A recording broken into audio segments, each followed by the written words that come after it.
Welcome to Hello Africa, brought to you by Black Drum TV. It's a wonderful Wednesday morning right here in the city of Lagos and wherever you are across the world, of course. It's a good thing to join us this morning on the show. My name is Umuahia, but I like to be called Favorite. With me on the show is BC Belumi. For a second, I felt like you forgot my name. No, I didn't forget your name. I just wanted to have a breath before calling your name. It's not a mouthful, actually, but good morning, and then you look good.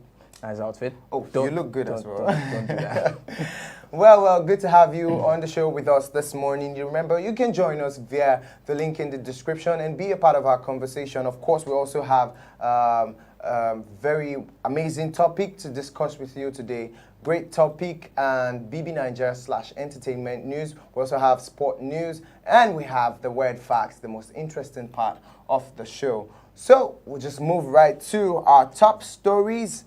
And our first top story for today. BC, what's our first top story? Buhari seeks Senate approval for fresh $4 billion. That's 170 million euros loan. The question now is, loan for what? You had to just rush to that. I just had to. That's very, very, very. In fact, I do not understand where and why we're having to deal with that amount of debt. If we had to collect that amount of money, you know, $4 billion. I don't think the Senate will approve. No, they will approve. They will because they are because part of the one before this, they approved it. I think last one was about $16 billion or thereabout, okay, which got approved. So what's $4 billion that they cannot approve? They will definitely approve it. But my question is, what is the loan for? Exactly, that's what I'm saying. So what exactly are the loans for? Infrastructure development. What exactly? I feel like it's a waste of money if you have to loan money to create or develop infrastructure. What about the money you're going to use to maintain that infrastructure? Are you going to loan down as well? That's serious. That's really serious. Well, we do hope the Senate pays attention to They are paying attention. They are paying attention. Okay, our next top story, please. Invasion 108, fleeing Kogi's prison inmates recaptured, says the police. 108. Whoa.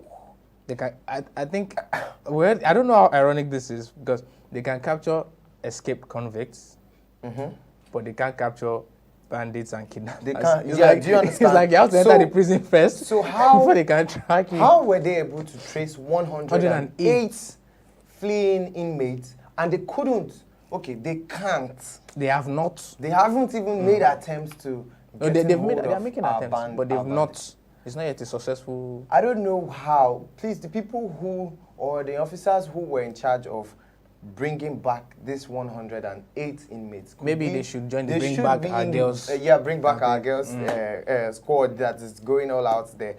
But then my point is, for security purposes, if you had such cases and people were able to be on the front line and they were able to merge these guys or bring those guys back to custody, then they should be able to serve properly in the very disturbing areas like where we're having all these unknown gunmen, very serious kidnap cases in the north, bandits in the north, and several other places. And then like our IPOPs cases go, all those, we have very strong military personnel. 108 fleeing Kogi, and they recaptured all of them. That's really interesting.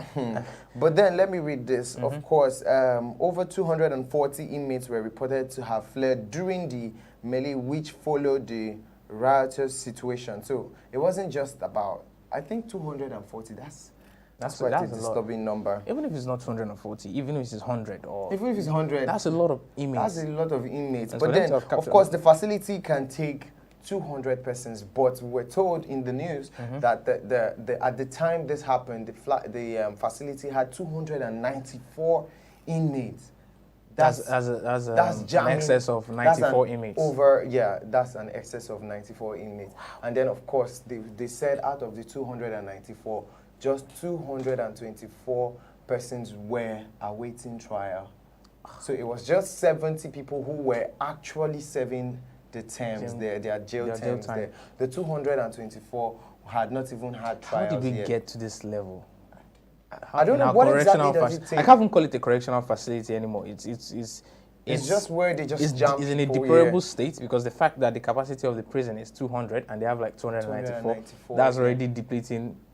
In fact, in a pandemic like this, it's a high risk kind of thing because if they are going to be having visitors, yes, and visitors are people who like go out and mix with other people. So what if they are carriers of the virus and then they go into the prison? Then they will spread it amongst the inmates and even across the so-called prison wardens and even the police themselves. That's very disturbing.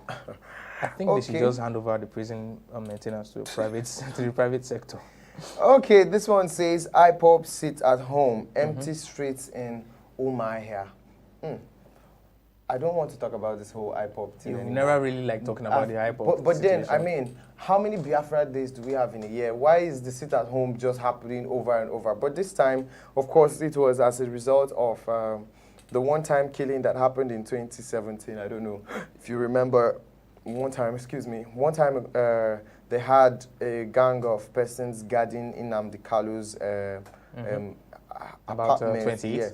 Yeah, in 2017, where he was, he had just been released from prison, and then he was kept in his apartment there. Was it like an house arrest thing?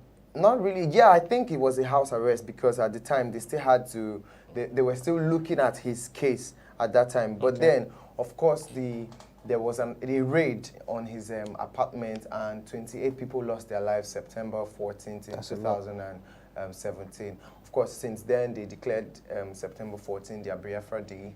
And the question is, the police or the military also denied having hands in this raid. So that was one of the... So 28 people just what? 28 people died, and of course, nobody could account for who carried out the killings and all of that. And so they made that day a Biafra Day. But then, sit at home is becoming too much. I feel like the IPOB should really take a cool or relax on take a chill pill. I wanted to say take a chill pill, but then I mean, if it comes to this whole thing, this whole sit at home thing, it's really. I think they're beginning to overshoot their statements, their drive, whatever vision or whatever statement they're trying to make. They're beginning to overshoot it. I remember the last time we talked about IPOB and you know they were ordering people in was it Imo State now to stay at home and not honor the arrival of the president of Muhammadu Buhari, and also they ordered a Monday as a no public day, no working day, like sit at home day. Like actually, Igbo, we never knew the Igbo people to always be the sit at home types. Do you understand? And nobody's taking actions with all this. Honestly, they are just overshooting. Well, our next story, please. VAT Presidency faults Wike, denies shortchanging South for North. We're talking about the value-added tax issue now with. So about this story, you know, it was recently said. Nyesom Wike recently made a statement and said that most of the VAT generated by the federal government, as claimed, was coming from state projects and state agencies, individual state agencies. But then, of course, I'll just read through what the story says. The presidency has faulted the position of the governor of Rivers State, Nyesom Wike, that the federal government was taking value-added tax, VAT, from the south to service states in the north. Wow. So that that is a very bold bold statement to very make. Bold allegation. But then, come to think of it, because most of the revenue generated, the most generated revenue comes from the oil wells and all of that. Well, the oil is our major source of revenue in Nigeria. Yeah, yes, and most of the oil wells are in the south. I'm not saying, I'm not seconding what you said. I understand what you're saying. But most of our oil plants and all of that, or oil wells, are in the south. In the south. So maybe that would have prompted the statement. But seeing as our most major infrastructural development, especially roads in the north, are being commissioned and having a lot of contracts with it, I think that is why this kind of statement is coming out. But at the same time, other states are doing.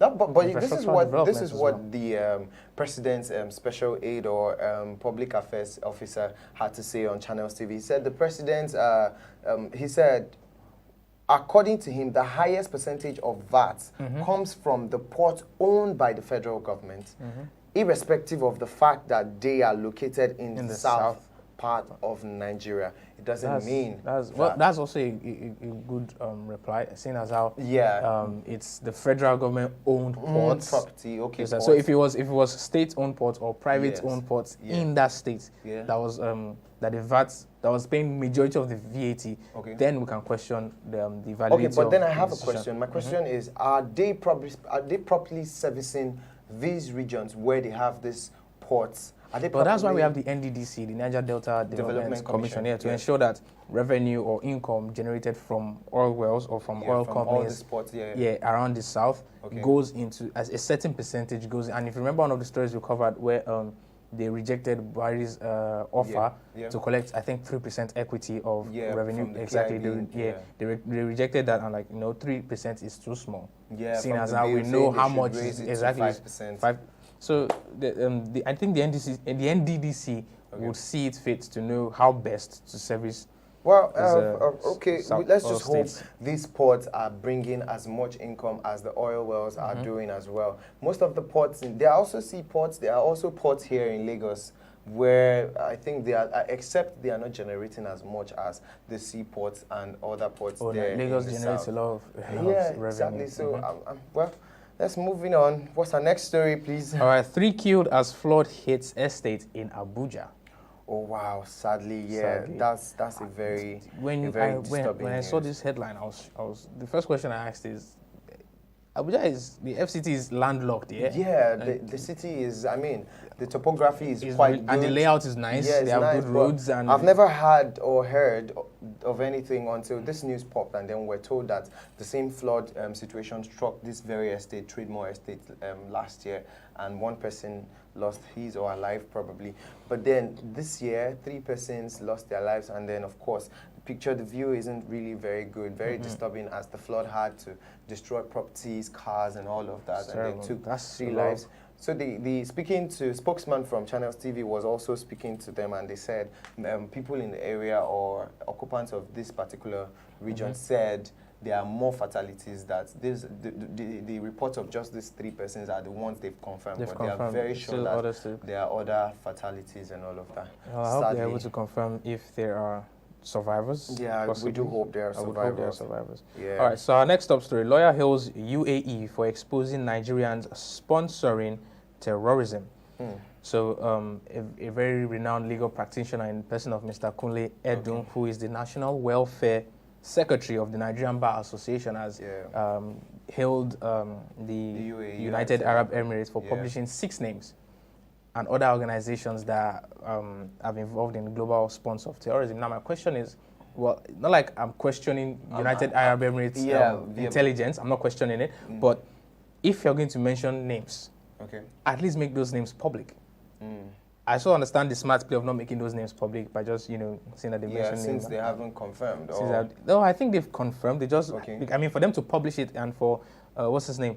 Mr. Kunle Edun to hail them and say, I think he probably has access to the 6 names and the organizations that they sponsor and all of that. But here's what he said, and I quote,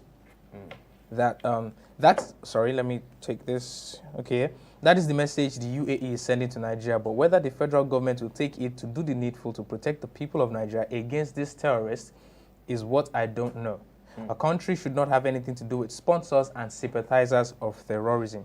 He stated that the so-called banditry is actually terrorism. The body language of the federal government must not be seen to be encouraging them. But here's where his statements get really interesting for me, where he mentioned a country should not have anything to do with sponsors and sympathizers of terrorism. And we live in a country where that's not what they call them. Repentant Boko Haram terrorists are now being rehabilitated and reintroduced back into the society. And I understand that this was the reason why Donald Trump, during his administration, banned Nigeria from flying into the US, because our president was granting amnesty freely to repentant Boko Haram. Exactly. So in Trump's mind, it's like, you are not even letting them face trial. You are not investigating further to question them. Exactly. So what prompted the amnesty? What is happening? Let's just ban this country from, so that you don't bring terrorists coming here. I know America has a bad experience with terrorists. Especially that 9/11. Oh well, that's it for. We'll take a short break for now, and when we get back, we'll continue with our top stories.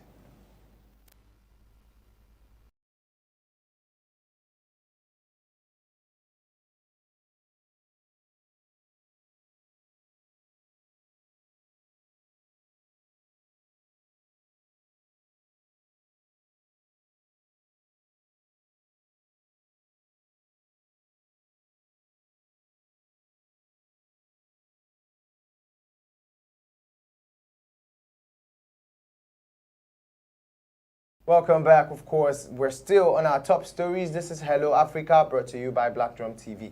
My name is Favor Aya. With me is BC Belumi. All right, Favor, thank you for that brief introduction and welcoming us back from the break. Yeah. All right, so our next top story is they wanted a new life in America. Instead, they were killed by the United States military. When you first read this headline, you'll be like, What a pathetic story. Yeah, exactly. What has the U.S. military done? And all of that. But I haven't read through the story. Let me just quickly read this. A 43-year-old Zamarai Ahmadi, to the United States military, who was an ISIS-K facilitator, they feared was involved in a plot to attack Kabul's international airport. But to his family and colleagues at the U.S. not-profit, was an aid worker applying for a U.S. visa to get his family out of Taliban-controlled Afghanistan. Okay. All right, so in the 2 weeks of a U.S. drone strike, remember when Kabul was attacked by a suicide bomber, and then Joe Biden, the president of the United States, said he would retaliate, he would respond precise, and he would be swift. And, you know, then they sent the unmanned drone that, you know, launched the missile and blew up a car close to Kabul airport that was suspected, or rather, not suspected, that was reportedly involved in another attack. Or supposed to be involved in another attack. So the U.S. intelligence gathered that there was going to be another attack within 24 to 36 hours to the evacuation deadline at Kabul airport. And then was it the person who was prompting this? Here's the funny thing. CNN had an interview with the colleagues of this particular Ahmadi Zamarai, 43-year-old, and had an interview with some of the U.S. military. And it was discovered that prior to the airstrike, 8 hours before that, the drone was conducting a surveillance on Ahmadi's movement. All right, even phone call records. Now, on the phone call records, it was talking about meeting up with some people, picking up some laptop for the non-profit organization which he works with, which is NEI, Nutrition and I think it's Nutrition and I can't remember the E now, International. And he, I think 3 hours after, or after 5 hours rather, 3 hours left to the attack and all of that. Another report was gathered that the suspected ISIS-K member was going to pick up something from a motorcyclist. That was where the United States confirmed that, okay, that is the car. Because that same car that Ahmadi was driving, who had already picked up like 3 other people working in the same non-profit organization, and the laptop that was supposed to go there, now eventually picked up something from a motorcyclist. It's easy to say it's a coincidence. Well, saying it's a coincidence, it wasn't prompting the fact that he had any crime or he was going to do anything fishy. Yeah, well, especially remember when I said intelligence that was gathered, including phone call records. So phone call conversation, of course, they're not going to talk directly on the phone call, like, let's get the bomb. They would use other terminologies like, okay, pick this up, that only them can decode that, okay, picking a laptop up means it's time to activate. Or but when they took the action, did they carry out any investigation whatsoever to be sure that things... when they launched the missile attack on the car, there was a secondary explosion. So confirming that the car contained explosives. Do you understand? If there was no explosive at all, that airstrike would just go. I mean, it would just explode. But are we sure this was the report? This was.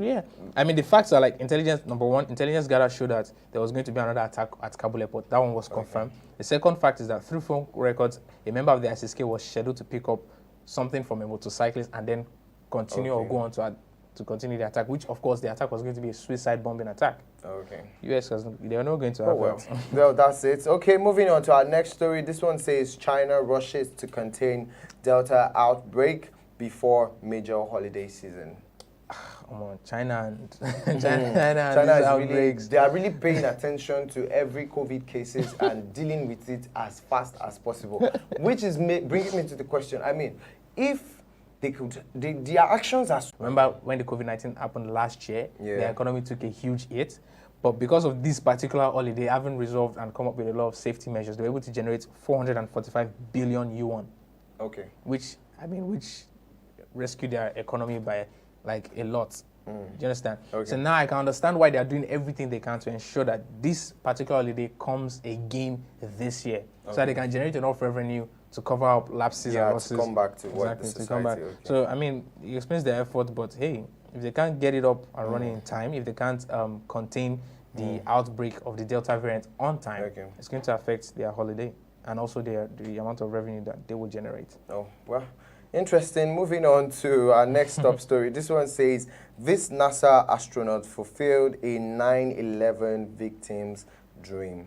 What's the dream? Yeah, this one is a little bit, will I say, emotional. Not for me, but like the story itself is a little bit emotional. It's emotional for you now. It's not. How would you know when something is emotional? But what does the story say?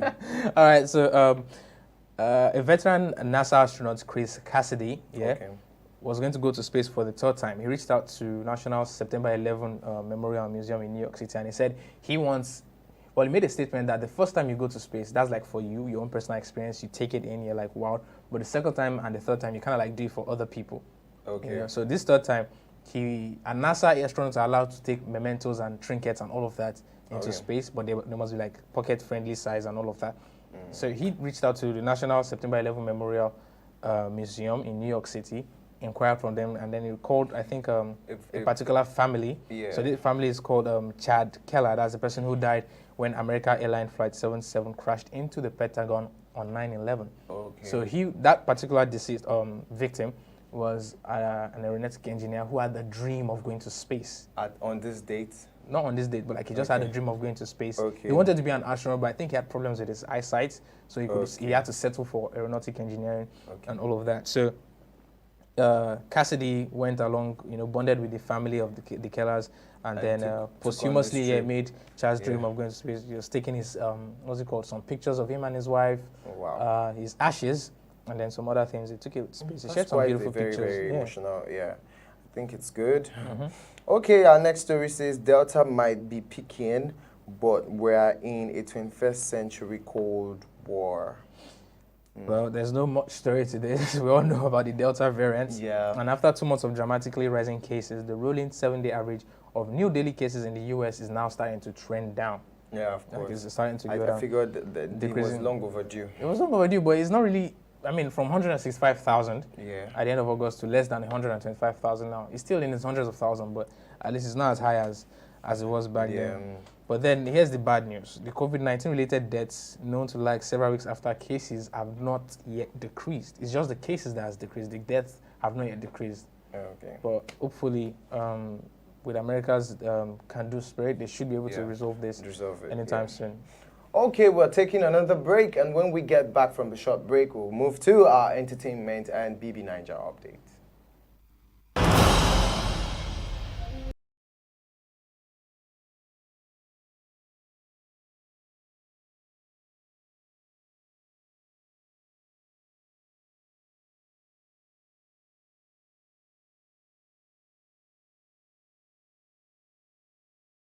Welcome back. Of course, we're still on Hello Africa, brought to you by Black Drum TV. My name is Umuahia, but I like to be called Favorite. With me is BC Belumi. Thank you for that. Okay, we're moving on to our BB Niger update / entertainment news. Starting off with our entertainment news. Singer Omah unfollows girlfriend on Instagram amidst cheating accusations. Small cheating. Small cheating. Well. For me, I don't know, but for you, small cheating. But for me, I don't think people should drag your relationship issues. People's representation of your own details, whatever people say about your details, shouldn't define your kind of decisions and actions. If they called out, recently he posted his girlfriend on Instagram, of course, for the first time. And the initial news was people were heartbroken, ladies were heartbroken that he was in a relationship. I don't know why people hate so much, but then he was in a relationship. No, they didn't hate. They were heartbroken. They had dreams, hopes, and aspirations. They were now hating on him, and that's why they went all out to drag out the girl's past or whatever she had done before. Because if they said she was cheating... was it Omah who dug up her past or fans? No, he isn't the one. If he was the one, he won't come out. There was people, it was fans or whatever that came out, or whoever came out and made those posts and dragged the girl. And now Omah has unfollowed her. I believe you people have had people are happy now. You're happy now. But let's call a spade a spade. Until if you have shit before, you would explain to Omah that, okay, wow, I've done this before. So look at Tega and her husband. It's agreements. What do you mean? We should agree. Okay, but then agreement. it wasn't like one person. I didn't see. Although they were not married though. They're not married though. Okay. I understand that. But let's take something good, and put it out there. I like Tega and her husband's relationship. One cheat, the other cheat. Oh wow! Now they're so happy and they are good. Wow! You see how your good, own rational thinking about things. I get scared. I think you should reconsider. Actually, it's the truth now. So if you had the opportunity, your wife cheats, you would also find a way and cheat, so we both be on equal grounds. But that's what happens to Tega. I am not the one in. Yes, am I Tega? But you're excited about it. Yeah, because I love how they were able to resolve that issue amicably. It's Okay. It's a good thing. PC, thank you very much for very showing us. welcome.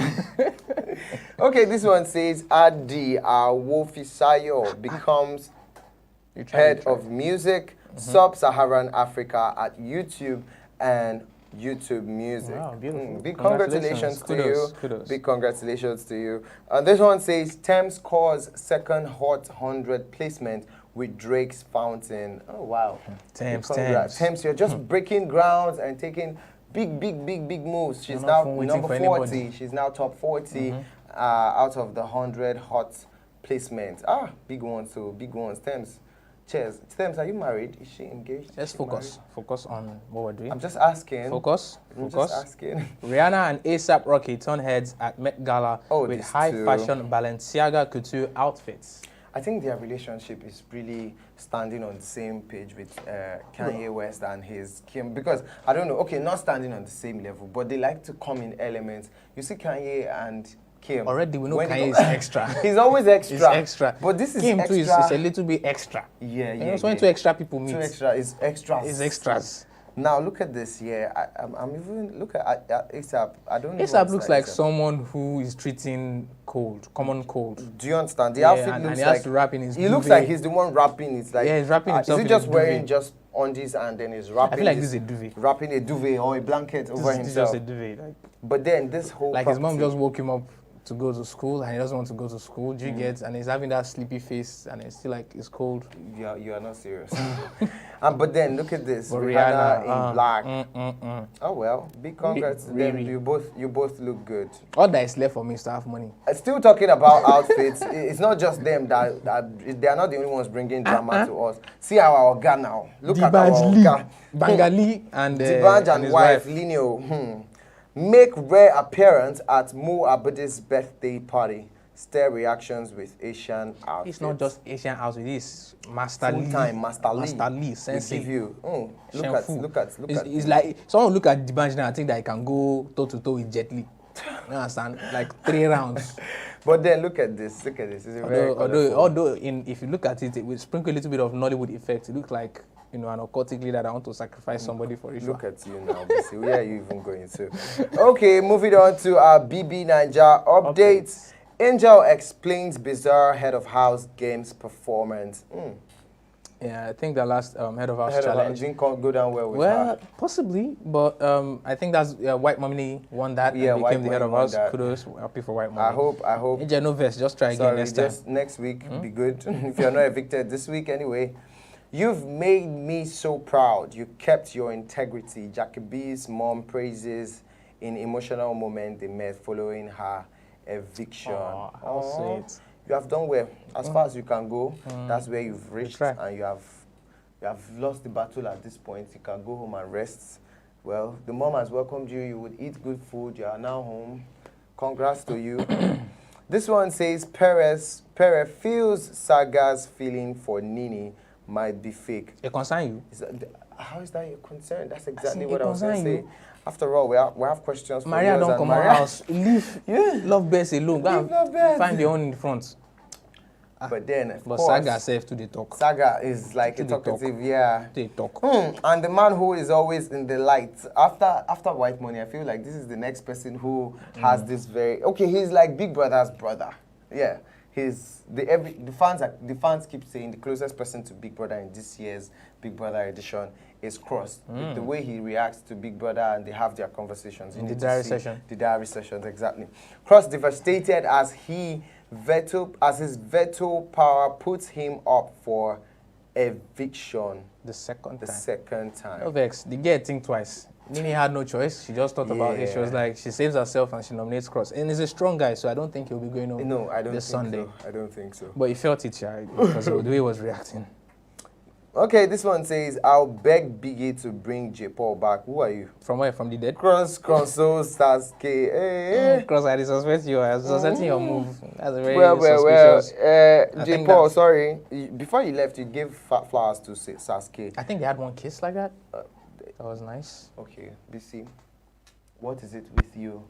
And Skipping, moving on. moving on, Moving right? on, yeah, moving on. Okay, now. Wow. That's a Okay, wrap I on think our- that's it. That's Yeah, it that's with it on our our spot, updates. with our BB spot Niger updates. updates. Okay, we're just going to take a break, and when we get back, I'll leave you with BC as he brings you our sport updates. Stay with us.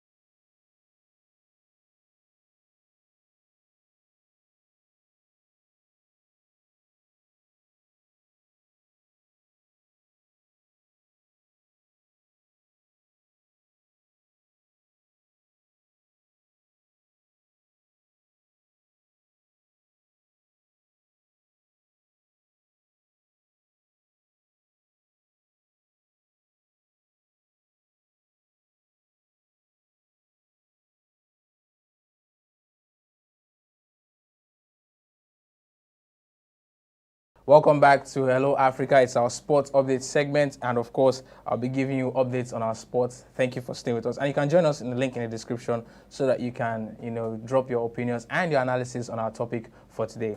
So without further ado, let's go on to our sports update. Nigeria to miss the service of one big player who confirms suffering injury ahead of tough competition.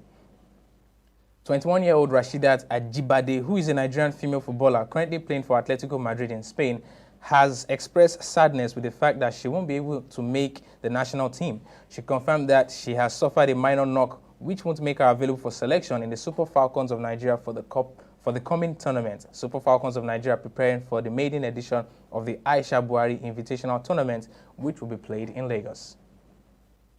Ferdinand tells Solskjaer how to utilize Ronaldo to get best out of him and make a menace to defenders. Former defender Rio Ferdinand reveals that the Red Devil stars must take advantage of Ronaldo's aggressiveness and cross the ball to him whenever they have the chance. Rio Ferdinand said that Ronaldo's teammates must focus on getting the ball across to the 36-year-old anyhow they can in the 18-yard box. Maradona and Messi immortalized as their mural lights up Argentina. Diego Maradona and Lionel Messi mural have been used to decorate Argentina following their achievements at the World Cup and Copa America.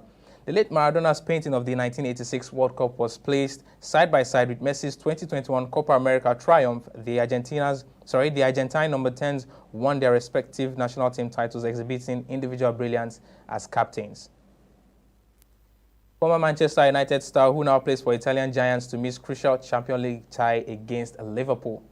39-year-old Zlatan Ibrahimovic will not be available when his side travels to Anfield to take on Liverpool in a Champions League cracker. The AC Milan striker suffered discomfort in his Achilles heel during training and will be rested for the trip to the Merseyside. And lastly, PSG manager Mauricio Pochettino finally reveals how his side were able to sign Lionel Messi. Lionel Messi left Spanish club Barcelona after 21 years, but his move to PSG was continued to generate new topics for manager of French club PSG Mauricio Pochettino, who has disclosed that everything about Messi's switch happened so fast. According to Pochettino, a connection exists between himself and the superstar as they are from same country in Argentina. And that's a wrap from our sports update. Stay with us. We'll be bringing our hot topic and also our wear facts with favorites. We'll be right back.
It's Hello Africa, and we've just concluded our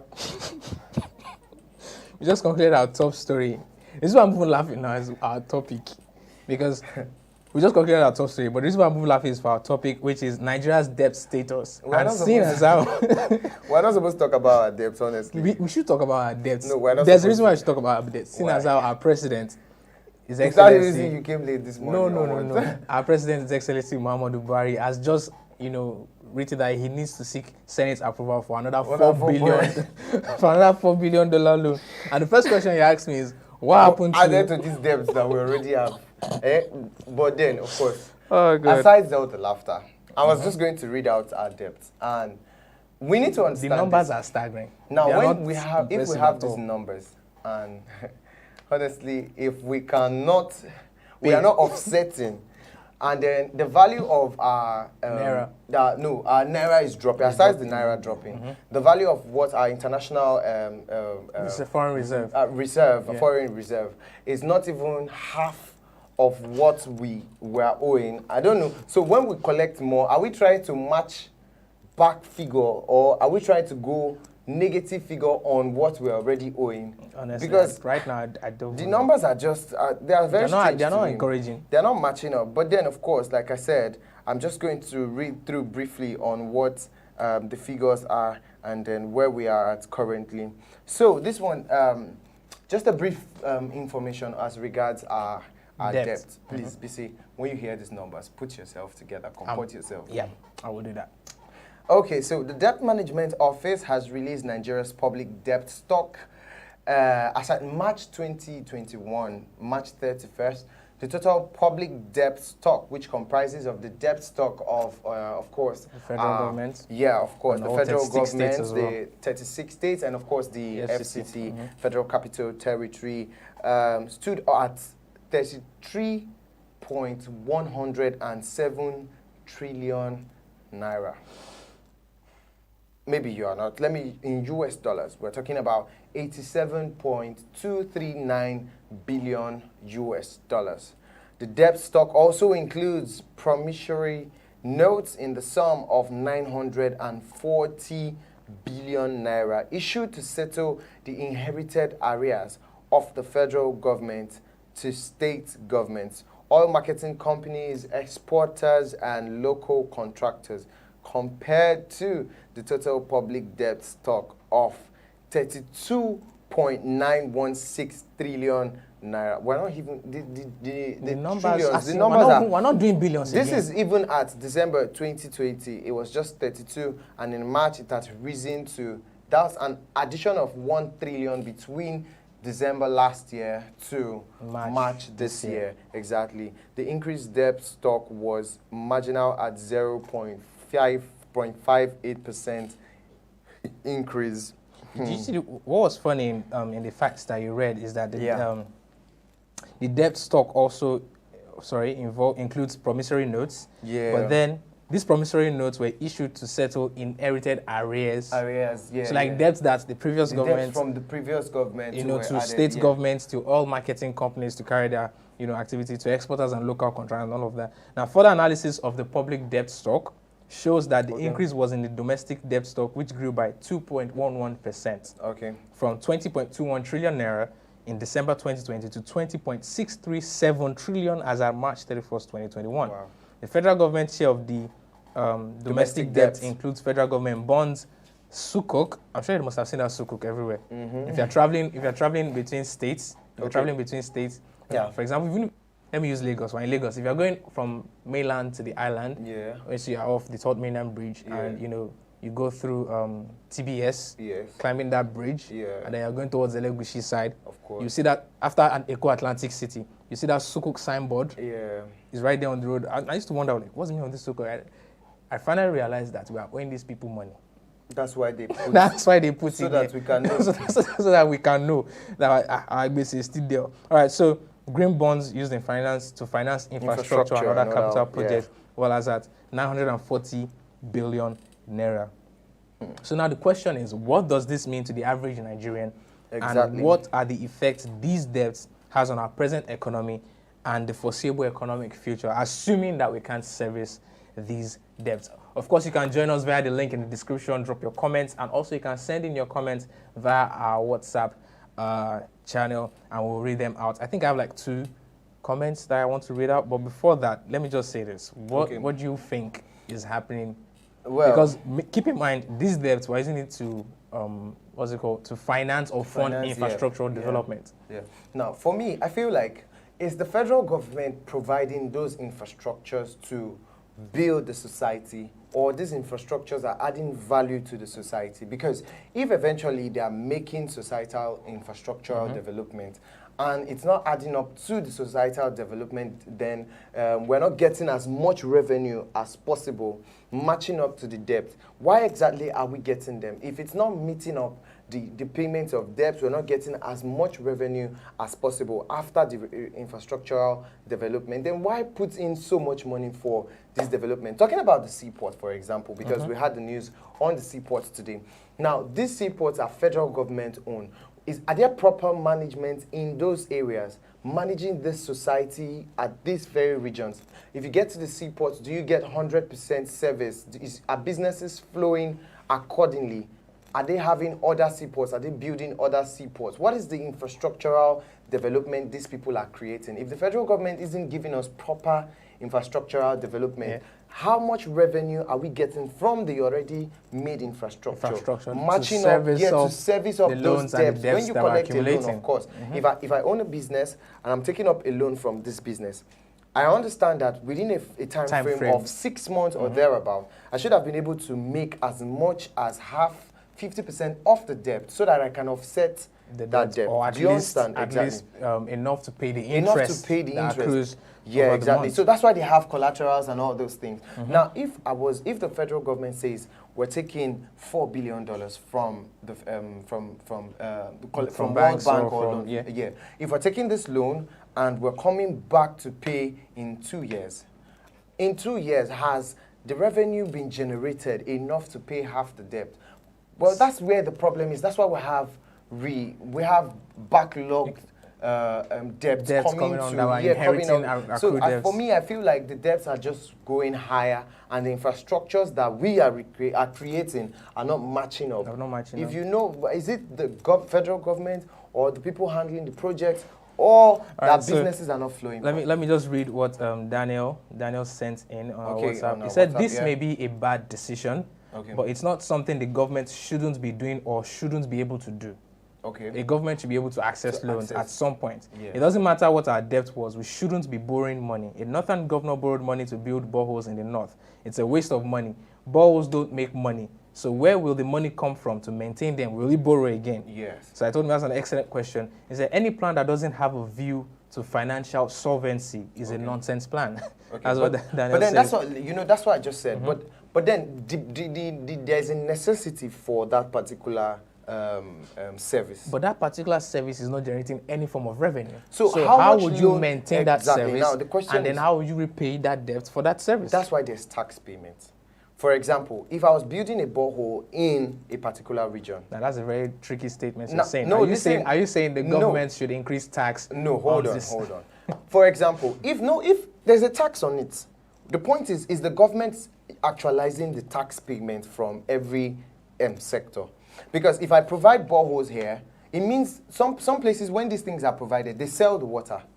If I provide water in a region, I can put payment, I can attach payment for it. After all, when the petroleum bill was added, there are times when we've had to have an increase in petrol price. And those decisions were not made for any reason. It was made because certain bills were passed in the industry. So if I'm solving a problem somewhere, it's because I want the services that I'm solving or I'm providing to get to a level where people can have access to this thing, but they have to pay for it. They have to pay for it. They have to pay for it. At what point does the government now tax the people to match up the debts that they have accrued? Understand that. What makes you think they are not already doing it, but the tax are not properly used? That's a very excellent question. I think we'll come back to that topic as part of our topic for the day. Our taxing. All right. So this one is from Wisdom. He says, when you ask for loan, there's always a tender. Something that is collected when you fail to pay back. And then he went on to say, have you heard of the Chinese debt trap? Debt trap. The Chinese debt trap. So he sent in an article says, Since all Chinese loans are tied to infrastructural development, some of the African nations have had to forfeit their stakes in the infrastructure, which they use as collateral. Of course. After they defaulted. For instance, $7.4 billion of Zambia's total $8.7 billion foreign debt is owed to China, representing a large debt burden.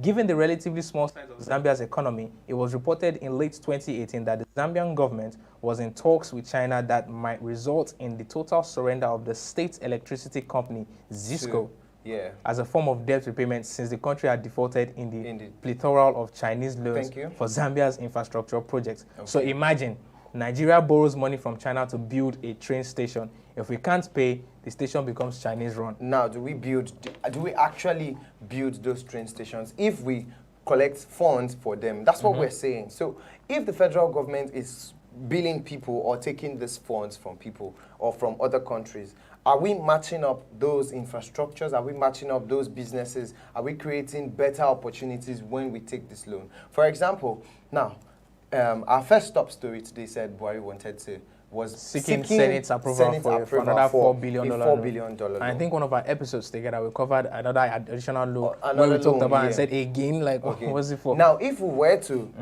pick up this $4 billion loan, there's no actual... Do you remember one time we talked about Biden and the U.S. declaring how much they needed to invest in a certain infrastructure and how we had proper details of what the money was going for and where all the money and how the projects were going to go. Now, if those informations are not given to us here in Nigeria, we do not have information as to what infrastructural development we are investing in at this time. At this point, I don't even think infrastructural development with debt is a form of investment. I feel like it's just it's just there. It's a debt. It's in the negatives. It's going to be in the red side of your marker or whatever you're drawing up, because there is no guarantee that that infrastructure alone is generating revenue to service or to pay back that debt. Now, let me conclude what Wisdom's conclusion is. I don't know if Nigeria will be able to pay or not, but if we can't pay, getting loans from countries like China is paving way to lose important economic infrastructure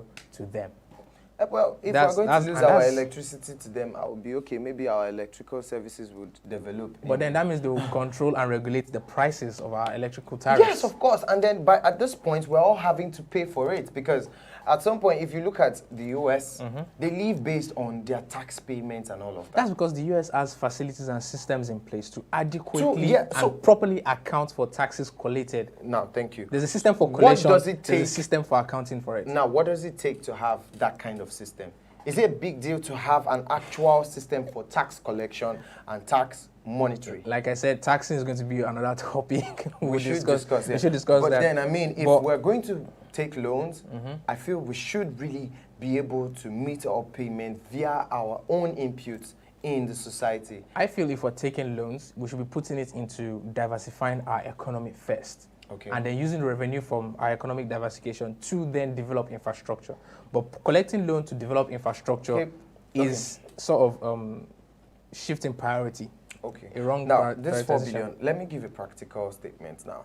If $4 billion is coming into our system, from what you just said, I think they should be able to divert to agriculture. Technically, it's not coming in. It's in the negative because it's a loan. Yeah, it's a loan, of course. Now, moving into agriculture, investing it in agriculture, agriculture is something that will develop revenue. It will develop revenue. Definitely going to develop revenue. Transportation will develop revenue. Because we don't have proper train stations yet.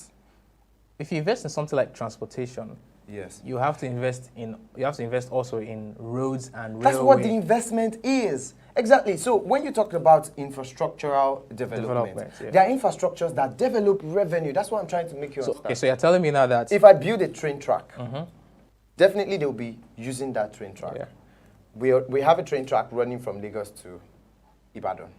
There's a figure, there's a payment for it.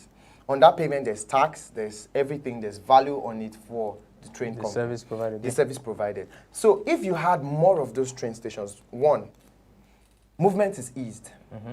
Two, you provide it for revenue development. People will the transport system will generate revenue from that particular sector. we have created the service, and we have also been able to gain from the service. Yeah. So what makes you feel like investing in infrastructure that will give revenue is not almost as good No, as... I'm not saying if it's not good at all. I'm just saying it should be ensured that if we're collecting loan, we should make sure that these infrastructures generate revenue to at least service the loan. All right, so what we're going to do with this topic is we're going to go on the streets, ask a lot of people about what they think concerning the debts of Nigeria, Nigeria's debts, and what it means. Let's hear what people say, and also would have an expert come in or call in and give us proper, either join us in Zoom or in the studio and give us proper analysis on this topic. So we'll take a short break, and when we come back, we'll be sliding straight into our weird facts. Stay with us.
Welcome back. Of course, it's been a wonderful show, and I have BC with me in the studio. He's been doing a great job, and my name is Pedro. I've been doing great too, thank you. Today has been wonderful. We've come to the last segment of the show, the weird facts, the most interesting part.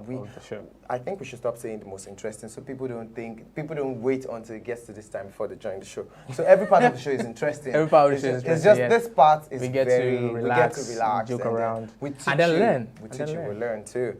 But then, of course, today's edition. So our first story with this weird-looking picture of this man says, "Your ears never stop growing." Are you serious? Okay. I'm trying to hold myself from not touching BC's ear. I want to see how much growth has happened within the last 2 weeks. Don't touch my ear. I think I should mark the growth level now. Favorite, and check it next week. Do not come near my ears at all. But I will do that once we get off camera. I'm going to get We're not doing anything. No. Nuh-uh. But then why is it that they were trying to make emphasis? Do the nose also grow? Look at this No, I think that nose is just like that. That's how his nose is. Okay. And why is the guy looking scary? Like, very scary. I mean, that's the whole point. Okay, talking about ear again. This one says ear wax is actually a type of sweat. We talked about this before. I told BC, yeah, it's a type of sweat. Moving on. The average nose produces about a cup full of nasal mucus every single day. Did you say cup full? A cup full. So what happens to it? When you don't have flu, I almost feel like I don't have any mucus in my system. So where does it go? The cup full. The cup full, I don't know. It's very weird. Very weird. Very nauseating. Every minute you shed over 30,000 dead skin cells. Every minute? 30,000. So imagine you don't wipe your face in maybe like 3 minutes. In every 3 minutes, like you probably don't. 90,000? That's 90,000 dead cells on your face. You should have face wipes. You should have face wipes. You should have face wipes. I'm telling you, you need face wipes. All right. You live to age 70, your heart will have beat around 2.5 billion times. Just 2.5 billion. Well. That's almost the world population. Calm down. Okay, on average, you fart enough in one day to fill a party balloon. Okay. Well, I don't know what I need that information for. Me neither. I'm not trying to use my fat to get a balloon and then pumped. Imagine if But I know someone. What in the world? When we get off camera, I think I'm going to visit someone. I should talk to somebody who I know loves balloons. Maybe she will just get balloons pumped with her fat. Or with H2S. H2S. Moving on. Your skin has 1,000 different species of Species. Species of bacteria on it. 1,000. 1,000. What's happening? Imagine you now have plenty pimple or something. You do realize you have pimples right now. Do I have? Yes, you do. The man is way above 1,000 species. Should have like 5,000 Isn't species. it danger marks? They should quarantine you. I mean, if the skin has dead skins, there should be the bacteria there, of course. It should be bacteria. Your strongest and longest bone is your femur. A femur. That bone is very long, of course, indeed. But have you been told that the distance from your knee to your ankle is distance from your elbow to your wrist? Yeah, you never knew. No, you should. I've not been told that. But try, get a tape, and if you agree with me, you might argue, so let's bet. Do you want to argue? I do not bet. I don't do that. Thank you. Do you want to argue? I do no. Okay, but you should try it, yeah. You should try it. Science taught us that, too. You can leave everything you own to your pets. This is one of the reasons why would I do that? So I have a house, I'll give it to my dog. People actually do will their properties to their pets. And then who is in charge of it? The person taking care of the pets. I mean, if you check it on they now put this pet looking all. It looks like all these retired gramps that go for golf. Yeah. Nothing for you, bro. Hello. Oh my goodness. Okay. It's been a wonderful edition of our show today, and we've come to the end of the weird fact and ultimately the end of today's episode. Thank you for sticking around. My name is Adebisi Pelumi. Until next time, remember to stay safe, wear a nose mask, and see you in the next episode. Yeah, and of course, we had a wonderful show today. This happens to be the mid of the week. Today happens to be the mid of the week. It's been a rainy season, a period for us right here in Lagos City. But wherever you are cut across the world, I do hope you enjoy the rest of the week. Have a wonderful time. We'll meet you again same time on Friday.